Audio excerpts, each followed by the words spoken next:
ordinateurs, donc du coup, ils sont à côté de moi. Je peux me la péter comme ça quand je suis en rencontre en vidéo. Je suis dans mon bureau à propos. Est-ce que vous savez où j'habite? En Angleterre.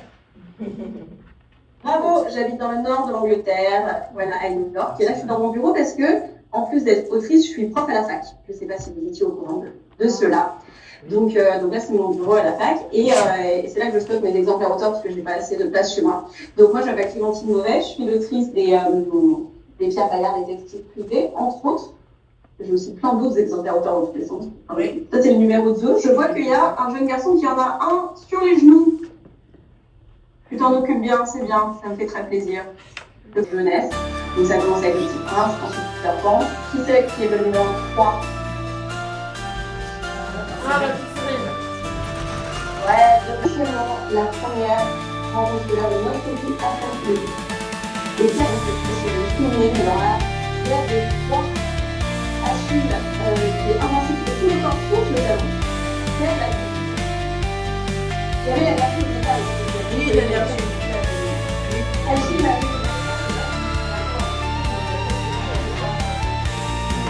avait je ne sais pas si vous avez des éléments qui semblent ne pas coller, dont vous avez le sentiment qu'on vous raconte des histoires, ou même dans un livre, parce que vous auriez... C'est pas que je voudrais pas la c'est que en fait, je suis un petit peu de la posture quand même quand les passages du dialogue. Alors, plus les personnages, c'est hyper difficile. Enfin, en tout cas, on n'a pas d'indice sur la première vue. En fait, on s'imagine une personne. Le langage joue avec la même chose. Parce que si je vous décris une histoire, une petite fiche d'une cuisine qui était très du grand effet des années 60, avec une jeune héroïne qui était une justicière masquée. La échappe est belle, donc vous avez besoin d'écrire. Voilà, c'est ça qui est dur. Rentrez bien et merci pour votre participation. On espère qu'on vous a montré que écrire pouvait être drôle, puisqu'on s'amuse beaucoup à écrire nos livres. Donc faites de même. Les éditeurs attendent des manuscrits et vous pouvez comme ça devenir des écrivaines, des écrivains.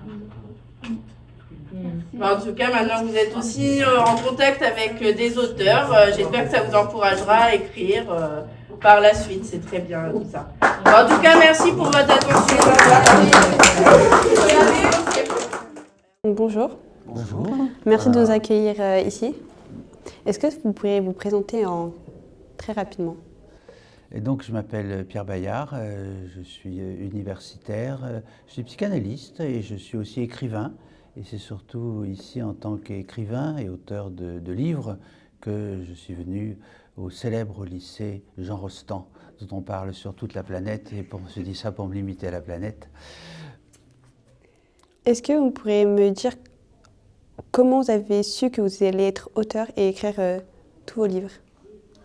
Je crois que ce n'est pas une décision qu'on prend, on est auteur ou pas, c'est-à-dire on a besoin d'écrire ou pas. Si vous n'avez pas besoin d'écrire, je pense qu'il faut mieux faire autre chose. Sauf si vraiment vous avez besoin d'argent, voilà. Mais la plupart des auteurs n'écrivent pas pour de l'argent, ils écrivent parce qu'ils obéissent à un sentiment personnel que c'est en écrivant qu'ils se sentiront le mieux. Surtout que notre monde, vous l'avez peut-être remarqué, est loin d'être parfait. Alors, c'est bien de pouvoir inventer d'autres mondes où les choses se passent mieux, ou en tout cas des mondes qu'on contrôle, ce qui n'est pas le cas dans ce monde-ci, comme vous le savez, Johanna. C'est très bien. Quel est votre livre préféré que vous avez écrit? Le livre préféré que j'ai écrit, c'est peut-être le premier polar que j'ai écrit, qui s'appelait « Qui a tué Roger Ackroyd ». Je suis parti d'un roman policier célèbre d'Agatha Christie, Le meurtre de Roger Ackroyd, et j'ai essayé de montrer que Agatha Christie et son détective Hercule Poirot s'étaient plantés, c'est-à-dire qu'ils s'étaient trompés de coupable. Et je me suis dit, puisqu'ils se sont trompés de coupable, moi, tel mon ancêtre, le chevalier Bayard, dit sans peur et sans reproche, je vais rétablir la vérité et montrer qui a véritablement fait le coup. Et c'est un livre qui a eu beaucoup de succès, donc du coup, du jour au lendemain, ça a été plus facile pour moi de donner des livres, de me faire connaître. Parce que quand vous avez du succès, ensuite, la vie devient beaucoup plus facile. Le type de livre le plus compliqué pour vous à écrire?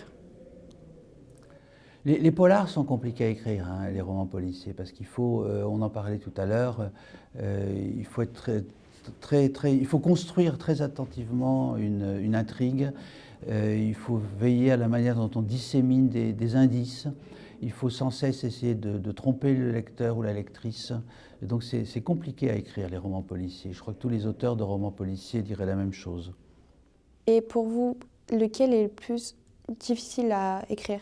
Tout ce qui est adulte, ado ou enfant? Moi j'écris, contrairement à Clémentine Beauvais, hein, j'écris pas pour la jeunesse, j'écris pour un public qui commence à l'adolescence et qui ensuite s'étend à l'âge adulte. C'est pour ça que j'ai été particulièrement ravi quand la célèbre romancière pour la jeunesse, Clémentine Beauvais, a étendu ma méthode aux jeunes. Il reste maintenant les bébés et les fœtus, mais je pense que quelqu'un va s'en occuper et dans ce cas je contrôlerai l'ensemble de l'évolution de l'être humain. Il faut essayer. Ouais. Et quel type de livre est le plus facile pour vous, vous pensez, à écrire? Il n'y a pas de livre facile, hein. Tous les livres sont difficiles à écrire, mais j'ai la chance d'écrire assez facilement. Et donc je ne connais pas de panne d'écriture, je touche du bois. Vous avez un morceau de bois quelque part? Ça, non, c'est pas de la toile. Bon, j'ai touché ça. J'ai pas de panne d'écriture, les idées viennent assez naturellement, les projets de livres viennent assez naturellement. Donc j'ai pas de grandes difficultés à écrire. Je pense que c'est la même chose pour Clémentine Beauvais, vu le nombre de livres qu'elle arrive à faire. D'accord, merci à vous. Et merci à vous de m'accueillir ici dans ce célèbre lycée de toute la planète et bien au-delà. Avec grand plaisir, merci. Alors bonjour Pierre. Bonjour Lorraine. En tout cas, nous sommes ravis de vous accueillir au sein du lycée Jean Rostand. Est-ce que vous pouvez expliquer un petit peu pourquoi vous êtes ici? Pourquoi êtes-vous venu au lycée? Je suis venu parce que je pense que la critique policière peut intéresser les jeunes, aussi bien dès la 6e à mon avis, a fortiori pour une classe comme celle devant laquelle j'ai parlé tout à l'heure, à savoir une classe de seconde. D'abord parce que c'est drôle, je trouve, et je pense que beaucoup de gens qui la pratiquent trouvent drôle de remettre en question ce qui est dans les livres. Mais aussi, je l'expliquais tout à l'heure devant la classe, je pense que c'est une bonne manière d'obliger, d'inciter plutôt les jeunes à lire. Parce que si vous voulez faire de la critique policière, d'abord il faut avoir l'esprit soupçonneux, voire un peu paranoïaque comme moi, mais ensuite il faut lire très très attentivement le texte, et puis le relire encore une fois.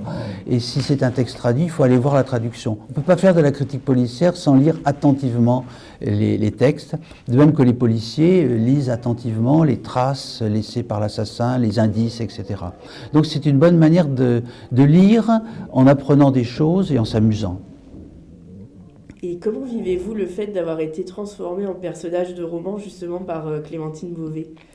J'ai été fou de joie parce que ça arrive très très rarement qu'une personne réelle devienne un personnage. Donc j'ai tout de suite été emballé par l'idée. Et ensuite emballé par les livres, parce que vous verrez si vous en lisez que ce sont des livres extrêmement bien construits, des véritables enquêtes policières compliquées comme les polars. Et donc c'est des livres absolument remarquables dans lesquels elle a transposé ma méthode pour une génération de lectrices et de lecteurs plus jeunes. En tout cas, ça a été une très bonne rencontre pour nos élèves justement parce que c'est rare de rencontrer un personnage de roman. Donc ça a été vraiment un événement pour nous. Est-ce que vous pouvez expliquer pourquoi dans le livre vous êtes appelée détective et faire peut-être le parallèle justement avec votre méthode d'enquête? Alors l'idée de Clémentine Beauvais, que j'aurais bien aimé avoir avant elle, et l'idée géniale, c'est de créer ce mot de détective dans lequel il y a à la fois le détective et le texte. Hein. Donc ça représente parfaitement cette méthode de critique policière consistant à reprendre des romans, et en particulier des enquêtes, et à montrer qu'il peut arriver à l'auteur, l'autrice et au détective de se planter complètement et de passer à côté du véritable coupable, comme dans la vie réelle. Je suis parti de cette idée que puisqu'il y a des erreurs judiciaires dans la vie réelle, pourquoi est-ce qu'il n'y en aurait pas dans les livres aussi? Je vous le demande. Oui, finalement, vous considérez un peu que parfois les auteurs peuvent nous mentir. C'est pas qu'ils mentent, je pense qu'ils sont de bonne foi, simplement ils se trompent. Je pense qu'Agatha Christie, Sophocle, Conan Doyle, Shakespeare, Hitchcock, tous ces auteurs sur lesquels j'ai travaillé étaient de bonne foi en menant l'enquête, mais qui se sont trompés, comme ça peut arriver aux policières et aux policiers de se tromper dans la vie réelle et d'envoyer en tôle des innocents, aussi innocents que vous et moi, en tout cas que moi. Finalement, c'est un point de vue étonnant puisqu'il est rare de se dire que l'auteur de son propre livre va se tromper justement sur l'enquête menée dans son livre. Donc c'est un point de vue étonnant. C'est déstabilisant et un peu absurde, mais ce qui m'intéresse, c'est justement de me trouver dans cette situation un peu absurde, parce qu'on peut se dire, dans un premier temps, c'est complètement idiot, l'auteur sait bien qui a tué. D'accord, c'est peut-être idiot, mais les invraisemblances que je trouve, ou mieux encore, les impossibilités matérielles, elles existent. Alors qu'est-ce qu'on en fait ? Eh ben, en tout cas, Pierre, je vous remercie infiniment d'être venu dans mon lycée. C'était un plaisir à la fois pour les élèves et pour nous, les professeurs, de vous accueillir. Le plaisir était totalement partagé, et donc à bientôt, à la prochaine fois.